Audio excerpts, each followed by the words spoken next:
I wanted to do this because we're at the Kennedy Center, and the reason it's a dream is because you get to see great people here. All these great people in attendance at the Kennedy Center, and you still chose to pick the worst, the most menacing problems our developing country is facing, make a mockery out of it, and while you're at it, you just generalize the crap out of everything. Hi guys, मैं हूं शांतनु और ये है Honestly Saying Opinions.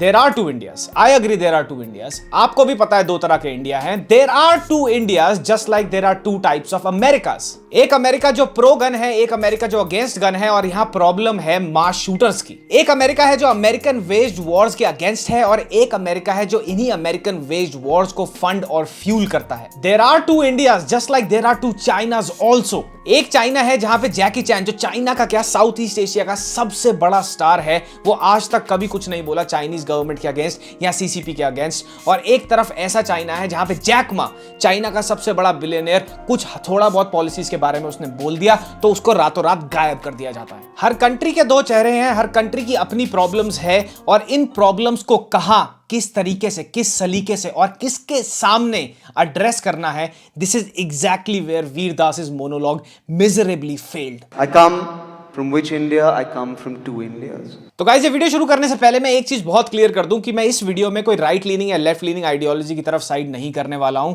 मैं इस video में सिर्फ और सिर्फ लॉजिकली डिसाइफर करने की कोशिश करूंगा, डिस्कस करने की कोशिश करूंगा the controversial monologue that Veer Das has just delivered. So guys, as you would already know by now, Veer Das का जो मोनोलॉग है टू इंडियाज, वो पूरे के पूरे इंडिया को एक बहुत ही स्टार्क कॉन्ट्रास्ट में रिप्रेजेंट करता है, and more than that highlight करता है कुछ ऐसी ग्राउंड रियलिटीज, कुछ ऐसी प्रॉब्लमैटिक सिचुएशंस जो हमारी कंट्री फेस कर रही है. And to this I agree, problems हैं, हमारी कंट्री में प्रॉब्लम्स हैं. किस कंट्री में प्रॉब्लम्स नहीं होती? हर कंट्री की अपनी अपनी प्रॉब्लम्स हैं. And if you are an artist and you think that you should be one of the mouth pieces to actually address और vocalise these problems, by all means man, go ahead, जाओ आगे बढ़ के बात करो इस problem के बारे में. बट इस पूरे के पूरे मोनोलॉग ने एक बहुत ही ज्यादा डिजास्टरस टर्न वहां ले लिया जहां पे ये इन दो पॉइंट्स पे कंप्लीटली हो गई रॉन्ग.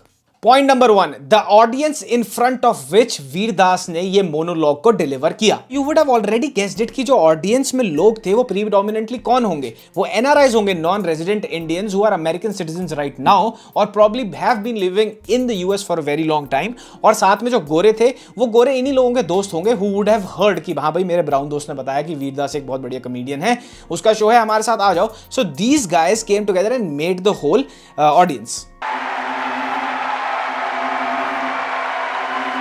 तो भैया यहां पे लॉजिकली सोचे जाने वाली बात यह है कि अपनी कंट्री के तुम कुछ ऐसे सेंसिटिव पेन पॉइंट्स उठाओ जो तुम्हें पता है बहुत ज्यादा सेंसिटिव हैं, और उनकी मॉकरी बनाओ, उनके उसके ऊपर एक सटायर बनाओ, whatever you call it, and deliver it in front of an audience जिसका कोई लेना देना ही नहीं है तुम्हारी कंट्री के वेलफेयर से या किसी भी चीज से दूर दूर तक. मेजॉरिटी उन ऑडियंसेस में जो एनआरआई होंगे वो ज्यादा वरिड होंगे कि उनका ग्रीन कार्ड कब अप्रूव होगा, उनको सिटीजनशिप वहां की कब मिलेगी, या अगर वो किसी वीजा पे हैं, वर्क परमिट पे हैं, तो भैया वो कल को खत्म ना हो जाए तो उसके लिए हमें नई नौकरी ढूंढनी है, क्या हम किसी से शादी कर लें यहाँ की सिटीजनशिप के लिए. These are their problems. तो अगर भैया तुम्हारे मोनोलॉग के पीछे एक इंटेंट था, जो मुझे बहुत स्ट्रांगली फील होता है कि इंटेंट था, और वो इंटेंट ये था कि भैया ग्राउंड पे जो प्रॉब्लम्स हैं, जो रियलिस्टिक प्रॉब्लम्स है हमारी कंट्री की, उससे लोगों को रूबरू कराया जाए. But to do this at least choose the right set of audiences. इस ऑडियंस के सामने ये सारे दुखड़े पीट के, इसका मजाक बना के तुम्हें क्या मिलेगा? ये ऑडियंस खड़े होकर तुम्हारे को स्टैंडिंग ओवेशन दे के, तुम्हारे ईगो को अच्छी तरह मसाज करके, तो दो तालियां बजा के, अपने डॉलर खर्च करके घर चली जाएगी. उसको इंडिया में टैक्सेस नहीं देने हैं. इस ऑडियंस को इंडिया में बढ़ते हुए पेट्रोल और डीजल के दामों से कोई लेना देना नहीं है. इस ऑडियंस को हमारे देश की बढ़ती हुई महंगाई से कुछ लेना देना नहीं है. Then what is the point of addressing and making a mockery out of the sensitive problems that your country is facing in front of an audience that has absolutely nothing to do with it? अगर यही चीज तुम अपने घर में करते, अपने लोगों के बीच में करते, तो बहुत सारे पॉइंट्स पे तुम्हें अप्रिसिएशन भी मिलती, बैकलैश भी आता, बट बहुत सारे पॉइंट्स पे तुम्हारे को अप्रिसिएशन भी मिलती और साथ ही साथ सपोर्ट भी मिलता. अब बात करते हैं उस दूसरे पॉइंट की कि जो है the downright dumb and unintelligent generalization of Indians as a population. I will again say this thing guys कि वीरदास ने जो भी प्रॉब्लम्स अपने मोनोलॉग में एड्रेस करी, जिन भी चीजों को उसने हाईलाइट किया, वो ग्राउंड लेवल पे एग्जिस्ट करती हैं, but the point here is when you know कि तुम्हारे को इस पे जोक लिखना है, एक सटायर लिखना है और ये बहुत ही ज्यादा सेंसिटिव इशू है एंड यू नो दैट, तो एटलीस्ट अपनी राइटिंग को फैक्ट्स बेस्ड रखो, अपने जोक्स को कुछ ऐसा फाउंडेशन दो, फैक्चुअल एंड इंटेलिजेंट फाउंडेशन दो जो पूरी की पूरी इंडियन कम्युनिटी को एक तरह से जनरलाइज ना कर दे। और इसने वही किया है बहुत सारे पॉइंट्स में अपने मोनोलॉग में। सबसे बेसिर पैर का और सबसे बुरी जनरलाइजेशन जिस पॉइंट में इन्होंने करी है वो है कि भैया हम सुबह अपनी गॉडेसेस को पूजते हैं और रात को उनका करते हैं gang rape. I come from an India where we worship women during the day and gang rape them at night. ये जोक किसकी तरफ पॉइंटेड है? कौन सी कम्युनिटी गॉडेसेस की पूजा करती है इंडिया में? ऑफ कोर्स हिंदूज करते हैं। Now according to word by word what he says, does he imply कि भैया ऑल हिंदूज आर रेपिस्ट्स? सारे के सारे हिंदू सुबह देवियों की पूजा करते हैं और रात को रेप करते हैं अपनी औरतों का? Where is the damn logic in this thing? जिस कंट्री में तू ये मोनोलॉग अपनी छाती चौड़ी करके कैनेडी सेंटर में ग्रेट लोगों के सामने जो भी तू कह के ये सब कुछ डिलीवर कर रहा है, मेरे भाई वो कंट्री इंडिया से रेप क्राइम इंडेक्स में बहुत ऊपर है। फैक्ट चेक कर लो। The history has the proof कि भैया पहले भी ऐसी बेतुकी और घटिया जनरलाइजेशंस की वजह से पूरे दुनिया में गोरों का कहीं ना कहीं ये जोक आई जाता है इंडियंस को लेके कि यहां तो ये स्नेक चार्मर्स होंगे, यहां तो ये विलेजर्स होंगे। अब इस भाई की इस घटिया जनरलाइजेशन की वजह से स्नेक चार्मर्स और विलेजर्स वाले जोक में गोरों के लिए एक चीज और ऐड हो जाएगी और वो है रेपिस्ट्स। अब कोई गोरा अगर ये मोनोलॉग सुनेगा तो वो पूरा का पूरा मोनोलॉग तो याद रखेगा नहीं। बड़ी ऑब्वियस सी बात है कि वो सबसे ज्यादा स्टार्क चीज जो बोली गई है उसको याद रखेगा। और ये रेपिस्ट वाली जनरलाइजेशन से जो एनआरआईज बाहर सेटल्ड हैं उन लोगों को ऐसा पैसिव बैकलैश मिलेगा अपने गोरे सर्कल से। मैं तुम्हारे को एग्जांपल दे देता हूं अपना ही। मेरे कोई ना कोई सर्कल में से आके इसका मोनोलॉग सुन लेगा जो गोरा होगा और वो आके क्या बोलेगा, भैया मैंने ये सुना कि तुम्हारी कंट्री का एक स्टैंड अप कॉमेडियन था, वो कैनेडी सेंटर आया, उसने बोला इंडिया में तो सुबह पूजा करते हैं और रात को रेप करते हैं।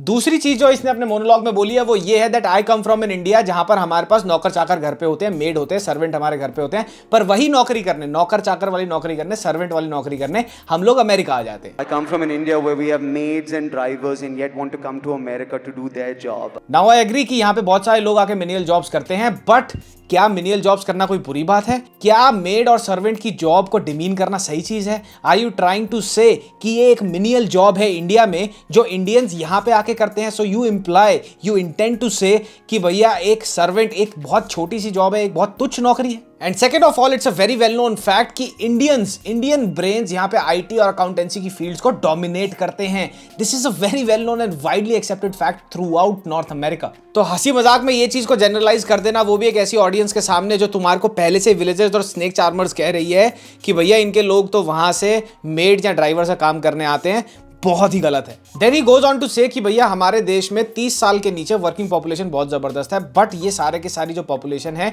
उसको लीड करता है, जो लीडरशिप है वो 75 साल या उससे ज्यादा बूढ़ी है और साथ ही साथ उनका जो थॉट प्रोसेस है वो 150 साल पुराना है। That has the largest working population under 30 on the planet but still listens to 75-year-old leaders with 150-year-old ideas. अब यहाँ पे वो क्या कहना चाह रहा है, उसका सेंटिमेंट क्या है ये बोलने के पीछे मैं समझता हूँ और आप भी कहीं ना कहीं समझते होंगे। वो बेसिकली ये कहना चाह रहा है कि जो लीडरशिप है वो बुढ़िया गई है और उनके थॉट प्रोसेस और भी ज्यादा पुराने हैं, which to a certain extent is very true. बहुत सारे हमारे एमपी एमएलएज ऐसी स्टेटमेंट्स दे देते हैं आए गए दिन कि भैया मोमो खाने से ये हो जाता है, चाउमीन खाने से वो हो जाता है, कल्चर बदल जाते हैं, शॉर्ट स्कर्ट पहनने से रेप ज्यादा हो जाते हैं, स्टफ लाइक दैट।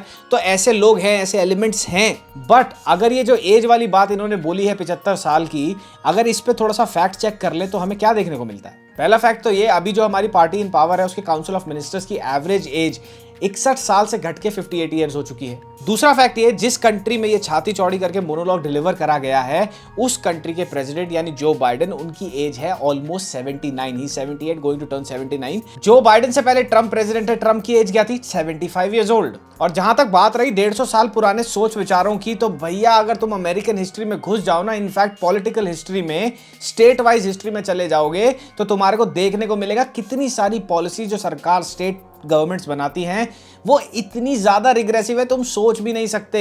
एंड उसको डिस्कस करने के लिए एक अलग वीडियो बनेगी, बट ये हर कंट्री में होता है ऑलमोस्ट। इस सिचुएशन में जो डिबेट का टॉपिक है वो ये है कि क्या जो हमारे देश की प्रॉब्लम्स हैं, वीरदास को वो बाहर जाके एक फॉरेन ऑडियंस के सामने ऐसे बखेड़े उधारने चाहिए थे उस चीज के? क्या हम लोग ऐसा करेंगे अगर हमारे घर में कोई प्रॉब्लम चल रही है तो हम उसको घर वालों के साथ डिस्कस करने के बजाय बाहर गली में घसीट के ले जाएंगे ताकि 50 लोग उसका तमाशा देखें? और बहुत सारी जगह पे पैरेलल ड्रॉ करे जा रहे हैं कि भैया वीरदास वीरदास ने बोल दिया लेकिन कंगना ने भी तो बोला था, तो उसका क्या, कंगना इज इक्वली स्टूपिड। तो गाइस जाते जाते मैं बस यही कहना चाहूंगा कि भैया वीरदास ने जो भी अपने मोनोलॉग में बोला बहुत बिटर ट्रूथ था। बहुत सारे लोग इससे हर्ट भी होंगे, बहुत सारे सेंटिमेंट्स हर्ट भी होंगे, हो ही चुके हैं इनफैक्ट। बट कभी कभार ऐसा आईना दिखाना समाज को बहुत ज़रूरी भी है। बट किस तरह से, किसके सामने और किस सलीके से वो दिखाया जा रहा है, दैट मैटर्स द मोस्ट। और जहां तक बात रही फ्रीडम ऑफ स्पीच की, अगर वीरदास के पास फ्रीडम ऑफ स्पीच है, जो होना चाहिए, हर किसी के पास होना चाहिए, it should always be upheld, तो जो उसने बोला है उसके अगेंस्ट जो डिसएग्रीमेंट्स आ रहे हैं और डिसेंट आ रहा है लोगों के पास, वो भी है under freedom of expression and under freedom of speech. And answer to the question कि भैया वीरदास को इंडिया आने पे अरेस्ट करना चाहिए कि नहीं, तो मैं तो यही कहूंगा कि अरेस्ट नहीं करना चाहिए। Freedom of speech should be upheld, but he should definitely be made to realise कि what blunder he has committed. तो अगर आपको ये वीडियो अच्छी लगी हो, लाइक, सब्सक्राइब और शेयर करो, और बताओ कि ऑनेस्टली सेइंग ओपिनियंस में आप आगे क्या देखना चाहोगे।